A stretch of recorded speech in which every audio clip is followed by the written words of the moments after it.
Avec l'évolution constante de la science médico-légale et des techniques d'enquête, de nombreuses forces de police s'appuient aujourd'hui sur ces technologies pour résoudre les affaires.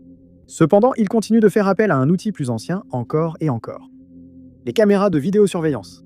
Avec des milliers de caméras de surveillance dans chaque ville, ces dispositifs sont essentiels pour résoudre des crimes apparemment impossibles à élucider. Numéro 10. Julie Buckley, 55 ans, de Wilmington, dans le Cambridgeshire, était décrite comme une femme gentille et aimante. Fin 2024, elle avait commencé à vivre avec un ami, Carl Hutchings, et cherchait un logement pour elle-même. Au début, la cohabitation était amicale et les choses semblaient s'améliorer pour elle. Puis, au début de 2025, Julie disparaîtrait mystérieusement, déclenchant l'une des plus grandes opérations de recherche du comté. Fin janvier 2025, Julie a eu ses derniers échanges avec ses proches. Au début, ils pensaient qu'elle était juste occupée ou avait besoin de temps. Mais au fil des jours, leur inquiétude s'est intensifiée. Début février, les inquiétudes ont atteint leur paroxysme lorsqu'elle ne s'est pas présentée à plusieurs rendez-vous médicaux. C'est alors que la police du Cambridgeshire a été appelée et a lancé son enquête pour disparition. Ils ont appris que Julie vivait avec un homme nommé Carl Hutchings dans le petit village de Wilmington. Ils ont aussi examiné ses relevés téléphoniques et bancaires. Les communications ont cessé le 28 janvier, mais ses cartes bancaires ont été utilisées après cette date. Cela a éveillé les soupçons, donc la police a récupéré les images de vidéosurveillance des commerces locaux. Les images ont prouvé que le dernier jour où Julie a été vue en personne était le 28 janvier lorsqu'elle s'est arrêtée dans un supermarché Budgens dans une ville voisine. En examinant les images, ils ont trouvé un indice crucial.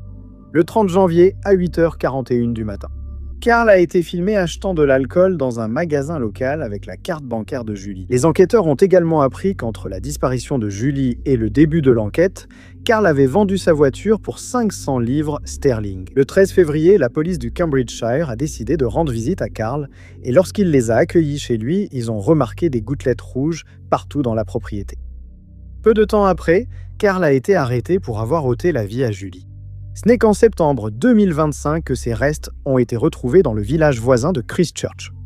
Une autopsie a révélé qu'elle avait subi au moins 11 coups à la tête. À ce moment-là, Carl était déjà en prison en attendant son procès.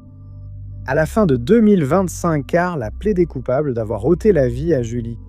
Sa défense a déposé plusieurs requêtes pour obtenir des chefs d'accusation moins graves au motif d'une responsabilité atténuée, mais celles-ci ont été rejetées. Il doit être condamné le 9 juillet 2026 et beaucoup pensent qu'il risque la prison à vie. Numéro 9.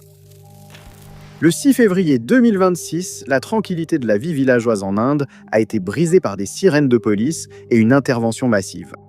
Au fil des heures suivantes, la police d'Agra, Uttar Pradesh, a travaillé sans relâche pour découvrir la vérité derrière cette découverte.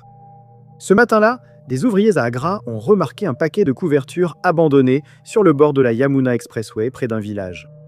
Lorsqu'ils se sont approchés, ils ont immédiatement remarqué une odeur nauséabonde qui s'en dégageait et ont appelé la police d'Agra sur les lieux.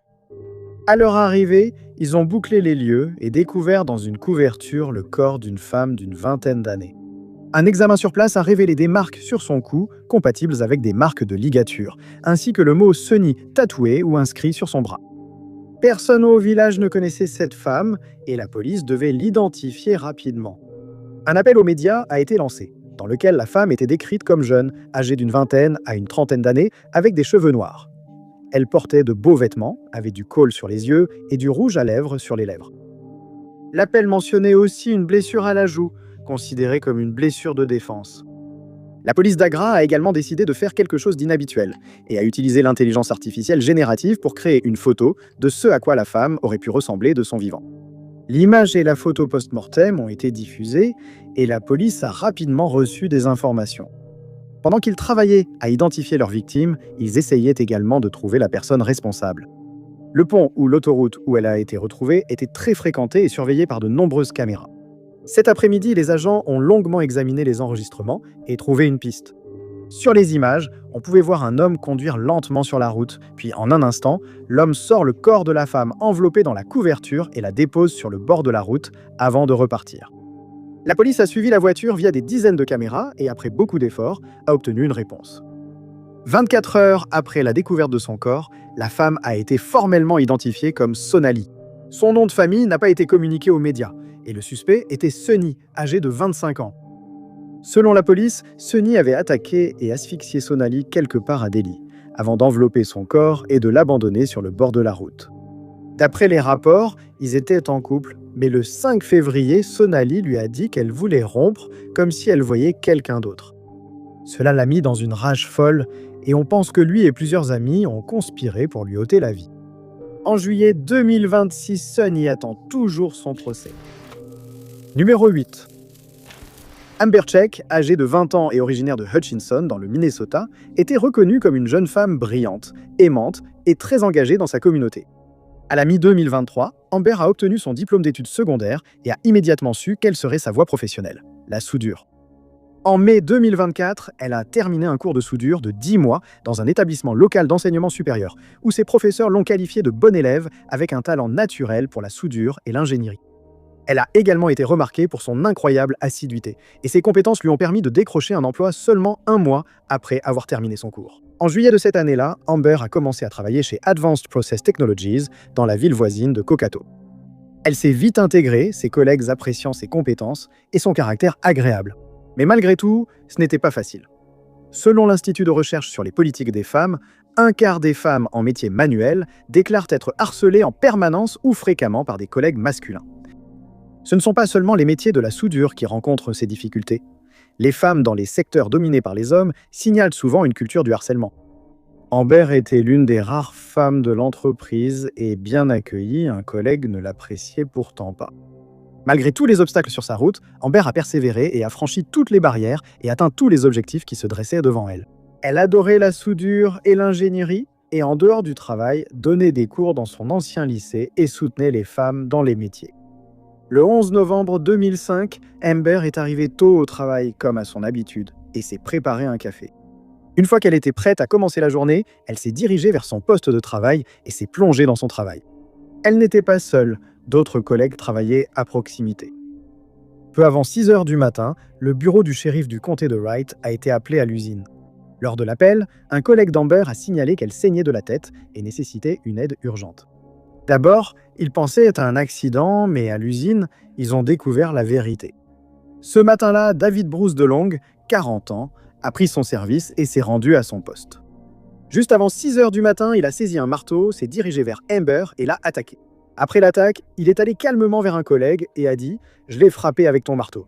Elle est près de ta boîte à outils. Elle est partie. » Malgré tous les efforts des ambulanciers, Amber n'a pas survécu à ses blessures et a été déclarée décédée sur les lieux. Le bureau du shérif du comté de Wright a demandé les vidéos de surveillance de l'usine et, en les visionnant, a vu toute la scène se dérouler. David a été arrêté peu de temps après et il a fait des aveux complets à la police. Il leur a dit qu'il préparait l'attaque depuis un moment et qu'il n'aimait pas Amber. Après son décès, des femmes de divers métiers aux États-Unis ont donné des milliers de dollars à sa cagnotte GoFundMe pour les frais funéraires, illustrant la force et l'unité de la communauté. Le procès contre David a été long et laborieux, avec la dernière mise à jour, datant d'avril 2026, lorsqu'il a été jugé mentalement inapte à comparaître. Un psychologue a conclu que David ne peut comparaître en raison d'une maladie mentale. La défense a aussi demandé que David soit placé dans un hôpital psychiatrique, plutôt qu'en détention, mais on ignore s'il y a été transféré. Les procureurs dans cette affaire sont déterminés à aller jusqu'au bout et attendre le jour où il aura terminé son traitement psychiatrique, afin de pouvoir demander une peine de prison à perpétuité sans possibilité de libération conditionnelle. Numéro 7. Le musée du Louvre à Paris est l'un des plus grands symboles culturels de la France. Le musée a ouvert ses portes pour la première fois en 1793 à la demande de la noblesse française de l'époque. Au début, ils exposaient leurs richesses et objets rares, puis ce lieu est devenu accessible aux citoyens français pour admirer des œuvres d'art et objets précieux. Au début du XXe siècle, le musée est devenu une destination majeure pour les amateurs d'art européens et internationaux. Aujourd'hui, nous savons qu'il abrite la Joconde, la liberté guidant le peuple, la Vénus de Milo et de milliers d'autres œuvres majeures. Avec autant d'œuvres d'art valant des millions de dollars, on s'attendrait également à ce que la sécurité au Louvre soit irréprochable. En février 25, un groupe de voleurs non seulement réussit à pénétrer dans le musée, mais parvint aussi à dérober des objets inestimables et à s'enfuir avant que quiconque ne s'en rende compte. Le casse du siècle, comme beaucoup l'ont appelé, a montré au monde à quel point la sécurité du site était devenue laxiste. Le 19 octobre, le personnel du célèbre musée vérifiait les œuvres exposées comme d'habitude. Peu après 22 heures, l'alerte a été donnée. Plusieurs objets manquaient et le musée avait été cambriolé. La police parisienne a investi le Louvre en quelques secondes et une enquête a été ouverte. Dans le chaos, un agent de sécurité a déclaré à la police qu'il avait été menacé par un groupe d'ouvriers du bâtiment munis de gros outils électriques. La police s'est précipitée en salle de vidéosurveillance pour comprendre comment le vol avait eu lieu. À 9 h ce matin-là, un groupe d'hommes est arrivé au musée, équipé de meuleuses, scies et coupe-boulons. 2 hommes ont grimpé une échelle sur le côté du bâtiment et sont entrés dans le musée par une fenêtre du premier étage. En moins de 4 minutes, les voleurs étaient prêts à agir à l'intérieur. À l'aide d'une meuleuse d'angle, les voleurs ont aussi découpé l'épais vitrage et les fenêtres protégeant les objets exposés. Une alarme a retenti lors de la découpe du verre. La vidéosurveillance montrait les agents de sécurité prendre la fuite après avoir été menacés par les hommes avec des outils. En 4 minutes, les hommes ont volé une collection de bijoux en saphir de la reine, créée sous le Premier Empire français. Ils ont aussi volé des bijoux, un collier et des boucles d'oreilles en émeraude, ainsi qu'une broche et la couronne de l'impératrice Eugénie créée sous Napoléon III. Les hommes ont mis moins de 3 minutes et 57 secondes pour forcer ces vitrines et voler les objets, un exploit impressionnant mais inquiétant. Au total, ils ont volé pour environ 102 millions ou 4,28 millions d'euros de pierres d'or précieuses inestimables. C'était l'un des plus grands braquages en France et en Europe. Grâce aux images de vidéosurveillance, la police a suivi les voleurs fuyant 8 minutes après le début du braquage et a vu qu'ils s'étaient échappés dans un camion garé à proximité. Ils ont obtenu les informations sur le camion et les arrestations ont suivi en quelques jours. Entre le 25 octobre et le 25 novembre, au moins 9 hommes ont été arrêtés en lien avec le braquage, dont plusieurs ont été relâchés après interrogatoire. L'affaire contre les voleurs se poursuit, l'enquête ayant désormais atteint la Belgique. Malheureusement pour le Louvre, plusieurs de ces objets précieux restent introuvables et toute personne ayant des informations est priée de contacter Europol au 31 70 30 25 000 ou la police de Paris au 121. Numéro 6. Angela Schellis, âgée de 45 ans, était décrite comme une femme gentille et attentionnée, entièrement dévouée à son fils, Tristan Roberts, âgé de 18 ans. Dans sa jeunesse, Tristan avait été diagnostiqué autiste et atteint de TDAH et il avait besoin d'un soutien supplémentaire. Le duo vivait dans une maison paisible près de Prestatyn, au Pays de Galles. Certaines régions du Pays de Galles sont assez isolées et il est souvent difficile pour les gens d'obtenir le soutien dont ils ont besoin.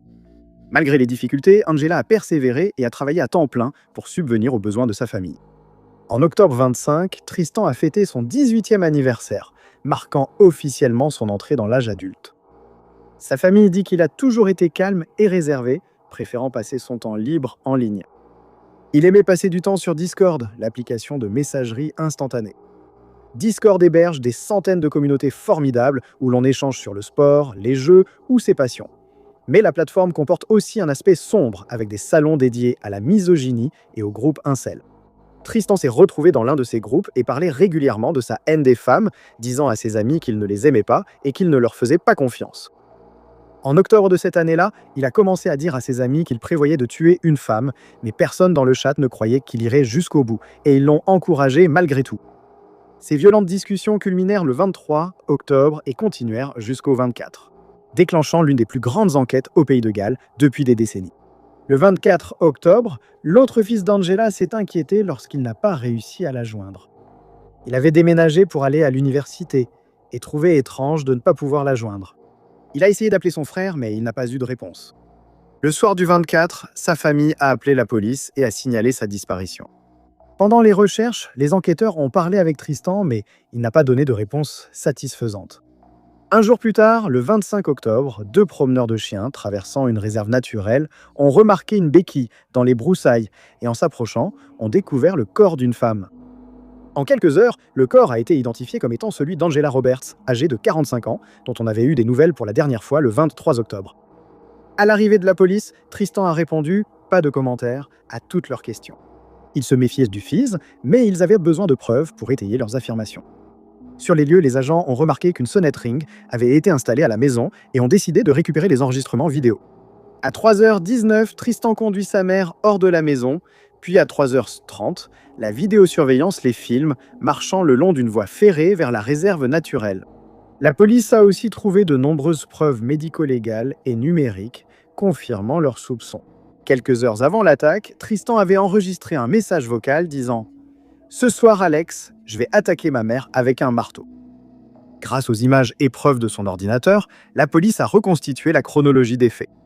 Peu avant minuit, le 23 octobre, Tristan a attaqué sa mère en l'étranglant, mais elle a survécu. Pendant des heures, elle l'a supplié de la laisser appeler les secours ou chercher de l'aide. Finalement, à 3h du matin, il a accepté, lançant alors son plan sournois. Comme le montrent les caméras de surveillance, il a attiré sa mère hors de la maison sous prétexte de l'emmener à l'hôpital. Il l'a plutôt emmenée dans la réserve naturelle où il a continué son attaque jusqu'à sa mort. Quelques heures plus tard, il a écrit sur Discord « C'était terrifiant, complètement fou, je viens de lui ôter la vie, le travail est fait ». Il a continué sa journée comme si de rien n'était. Le 25 octobre, il a été arrêté en lien avec le crime. En février de cette année, il a plaidé coupable et a été condamné à la prison à vie avec une peine minimale de 22 ans. Numéro 5. Sana Youssouf était une étoile montante dans sa communauté au Pakistan grâce à sa page TikTok en pleine croissance. À la mi-2025, elle comptait plus d'1 million d'abonnés et gagnait chaque jour en popularité. Elle a consacré sa page et sa voix à défendre l'éducation des femmes, incitant des millions de jeunes filles à poursuivre des études et à saisir des opportunités. Elle utilisait sa voix et l'argent gagné sur sa page pour aider des filles défavorisées, finançant leur éducation, nourriture et logement. Sana a encouragé les autres à faire de même, créant une communauté solidaire où les femmes pouvaient se réunir et progresser ensemble. Bien que des millions de jeunes femmes l'adoraient, certains n'étaient pas d'accord avec son contenu ou son message. Et elle recevait souvent une avalanche de commentaires haineux. Elle ne s'attardait pas sur ces commentaires, et en fait, elle les utilisait pour se motiver et renforcer sa mission, ce qui la rendait encore plus résiliente. Sa célébrité et fortune soudaine étaient difficiles à gérer, mais elle a vite appris à gérer la notoriété en ligne. En juin 2025, elle était au milieu de sa 2e année à l'université et commençait à planifier la carrière de ses rêves après ses études. Le matin du 2 juin, elle s'est réveillée et a suivi sa routine habituelle dans sa maison à G31, Islamabad. Ce matin-là, seule Sana et sa tante étaient à la maison, les autres étant partis voir la famille. L'après-midi, sa tante a cru entendre des ballons éclater et a vérifié dans la chambre de sa nièce. Lorsqu'elle est arrivée, elle a vu Sana allongée par terre avec un homme debout au-dessus d'elle, tenant une arme à feu. Sa tante a vite compris et a supplié l'homme d'épargner leur vie. D'après son récit, il ne l'a pas écouté. Il a tenté de tirer, mais l'arme s'est enrayée et il a fui. La tante de Sana a aussitôt demandé de l'aide aux voisins déjà dehors, qui avaient entendu les cris et l'agitation. Les personnes présentes sur les lieux ont désespérément tenté de lui sauver la vie, mais il était trop tard. La police est arrivée peu après et a confirmé son décès. La police d'Islamabad l'a aussitôt interrogé et elle a donné un récit détaillé des événements de la journée. Elle a aussi donné un portrait robot de l'auteur, mais la police utilisait une autre méthode pour le retrouver. D'après la Tribune, la police a récupéré les images de vidéosurveillance du domicile de Sana et des maisons voisines, découvrant des images du suspect en fuite. Sur les images, il porte des vêtements sombres pour se dissimuler. L'affaire de Sana est vite devenue virale au Pakistan, tous les regards se tournant vers Islamabad pour la résoudre. Grâce aux images de vidéosurveillance et à d'autres preuves, Umar Hayat, âgé de 22 ans, a été arrêté et inculpé peu de temps après. Lors de l'interrogatoire, il a avoué avoir ôté la vie à Sana. Il a également révélé son mobile, la vengeance. Pendant des mois, Umar avait tenté de devenir ami avec Sana et avait commencé à lui faire des avances. Elle l'avait toujours rejeté poliment, ce qui l'a rendu furieux.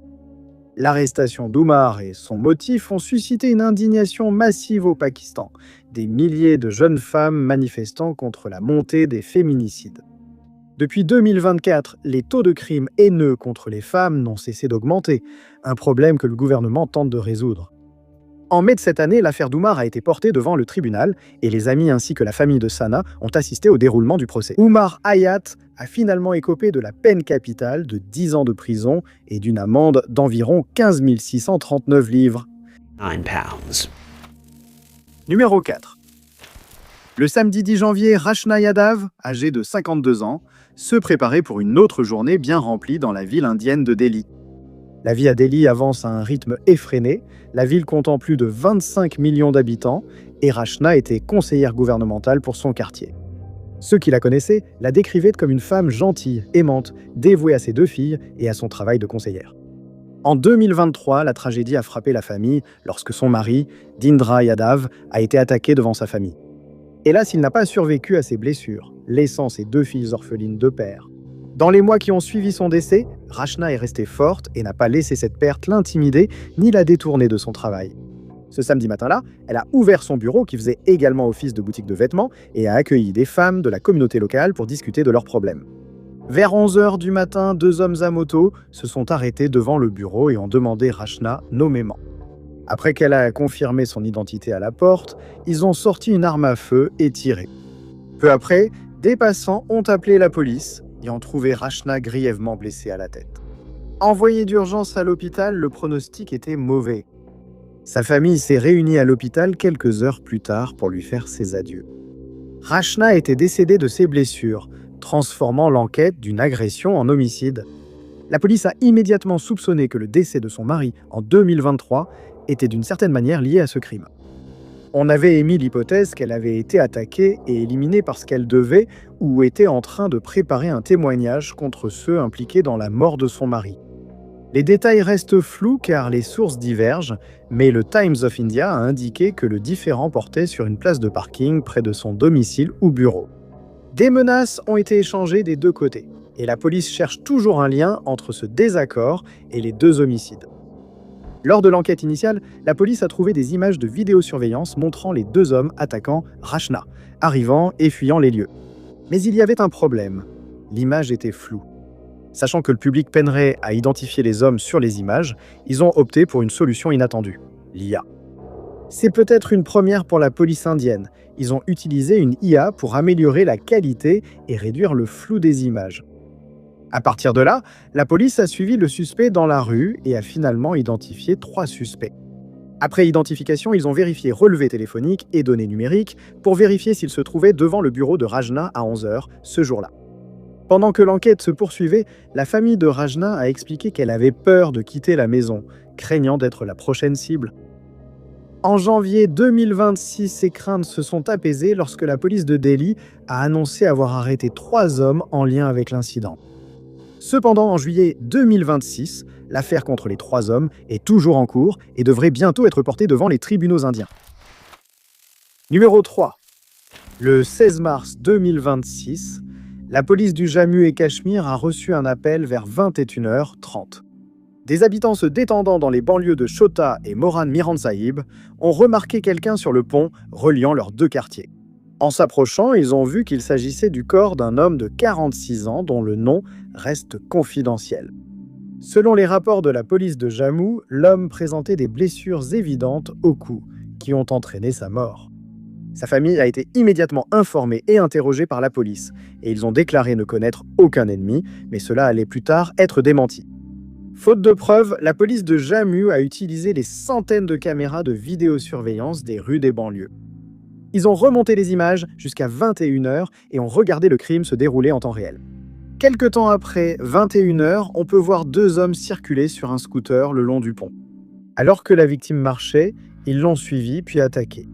En utilisant la vidéosurveillance et d'autres techniques, la police de Jammu a identifié ses suspects en seulement 24 heures osées. Le 18 mars, ils ont annoncé que 2 hommes avaient été arrêtés et inculpés, Davinder Singh et Ravinder Singh. Lors de l'interrogatoire, les 2 suspects ont avoué aussitôt, conscients des preuves accablantes. Selon Print India, la police a aussi appris que la victime aurait eu un conflit domestique avec Davinder et Ravinder, déclenchant l'attaque. En juillet 2026, l'affaire contre les 2 suspects est toujours en cours et le procès devrait commencer d'un jour à l'autre. Numéro 2. Gauri, Uma Devi, âgée de 57 ans, était décrite comme une femme gentille et aimante, dévouée à sa famille, à sa foi et à sa communauté. Elle vivait dans un vaste quartier de la grande ville d'Hyderabad, en Inde. La ville elle-même compte plus de 15 millions d'habitants et abrite également des centaines de temples hindous. L'un de ces temples abrite la seule idole de Ganesha, orientée vers le sud en Inde. Chaque année, des milliers d'hindous visitent le temple pour rendre hommage et accomplir leur pèlerinage. Le temple organise aussi des festivals permettant aux habitants de célébrer des dates hindoues et de se divertir en communauté. Le temple est aussi ouvert pour les prières quotidiennes, appelées pujas. Gurte faisait partie de ceux qui allaient prier et méditer en silence chaque jour au temple. Le 18 mars 2022 ne fit pas exception, et vers 18h30, elle quitta son domicile et se dirigea vers le temple. Après quelques heures sans nouvelles d'elle, son mari signala sa disparition à la police. Une grande équipe de recherche fut organisée, sa famille était très inquiète. Lors de l'enquête initiale, la police apprit qu'elle était seule cette nuit-là dans le temple avec le prêtre, Anumula Krishna. Krishna était très respecté pour son travail au temple, et le quartier ne le pensait pas capable de malveillance. Faute d'indices lors des fouilles, la police d'Hyderabad a consulté les caméras de vidéosurveillance. Ils ont examiné les enregistrements de la nuit de la disparition de Gaurathi et ont vu un crime se dérouler sous leurs yeux à l'écran. En visionnant les caméras, ils ont vu Krishna traîner un fût en plastique hors du temple. Leurs soupçons éveillés, ils se sont précipités au temple pour regarder à l'intérieur. Les équipes médico-légales ont été appelées et après avoir ouvert le fût, ont découvert les restes de la femme disparue de 57 ans. Krishna a été rapidement arrêté et son interrogatoire a commencé. Lors de l'entretien, il a reconnu avoir tué Gaurathi ce soir-là, affirmant lui avoir demandé de s'agenouiller pour une cérémonie de puja. Au sol, il l'a frappé avec une barre de fer. Il a mis son corps dans le tonneau après avoir volé ses bijoux et objets de valeur. Krishna a déclaré à la police qu'il comptait se débarrasser du corps après la disparition, mais n'a pas pu à cause des fouilles au temple. Il a admis qu'il s'agissait d'un crime prémédité et que son mobile était le vol. Il traversait des difficultés financières et avait prévu de vendre ses bijoux pour s'en sortir. Les enquêteurs ont aussi constaté que Krishna avait nettoyé les sols du temple et brûlé de l'encens pour masquer toute odeur. Pour des raisons floues, la procédure contre Krishna a mis près de 4 ans avant d'arriver devant un juge. Mais en février 2026, il a été reconnu coupable d'avoir ôté la vie à Gaurathi et condamné à la réclusion à perpétuité. Numéro 1. Chandra Nagamalia, âgé de 50 ans ou plus affectueusement appelé Bob par ses amis et sa famille, était décrit comme un père et un mari brillant et travailleur. Il est né et a grandi en Inde, où il a rencontré sa femme Nisha. Ils ont ensemble dirigé plusieurs entreprises prospères, dont un restaurant. Ils ont aussi eu un fils et en 2020 ont compris qu'ils devaient chercher de nouvelles opportunités. Ainsi, en 2020, Chandra et sa famille ont déménagé à Dallas, au Texas, au terme d'un long et difficile parcours. La transition a d'abord été difficile, mais ils ont peu à peu senti que la communauté les accueillait chaleureusement. En 2025, la famille s'était bien intégrée au mode de vie texan, et Chandra avait récemment obtenu un emploi de gestionnaire dans un motel du centre-ville de Dallas. Le 10 septembre 2025, Chandra, accompagné de sa famille, se trouvait au motel pour une nouvelle journée de travail. Yordanis Cobos Martinez, le collègue de Chandra, parfois appelé copropriétaire ou associé, était également présent à l'hôtel ce jour-là. La matinée s'est déroulée sans incident, Chandra et Yordanis nettoyant les chambres et les préparant pour les clients. Vers 8h00, Chandra a informé Yordanis et d'autres collègues que la machine à laver était en panne et lui a demandé de ne pas l'utiliser. Selon des témoignages, Chandra a demandé à un collègue de traduire ses propos. Après la traduction, Yordanis s'est mis en colère et a commencé à se disputer avec le responsable de 50 ans. Au fil des minutes, la situation s'est aggravée et Yordanis s'est finalement éloigné. 20 minutes plus tard, il est revenu, armé. Il s'est jeté sur Chandra, le poignardant à plusieurs reprises, juste devant sa femme. L'attaque a continué, et Yordanis a commis un acte si horrible que nous n'allons même pas le mentionner ici, par respect pour sa famille. Nisha, la femme de Chandra, a été forcée d'assister à l'attaque, craignant également pour sa propre vie. À 8h30, une personne du motel a appelé la police, qui a découvert une scène déchirante à leur arrivée. Corps de Chandra retrouvé dans une benne, Yordanis couvert de traces incriminantes. En récupérant les images de vidéosurveillance de l'hôtel, les agents ont vu l'attaque minute par minute. Yordanis a été arrêté sur place et emmené en prison. L'enquête a été rapide car la police avait des images où on le voyait attaquer Chandra. Fin septembre 2025, Yordanis Cobos Martinez a été officiellement inculpé d'homicide. L'affaire est en cours, le ministère public et la défense préparent leurs arguments. La dernière mise à jour dans l'affaire date de 2025 et les dates futures du procès restent inconnues. Merci à tous de votre attention. Si vous avez aimé cette vidéo, n'oubliez pas d'appuyer sur le bouton j'aime.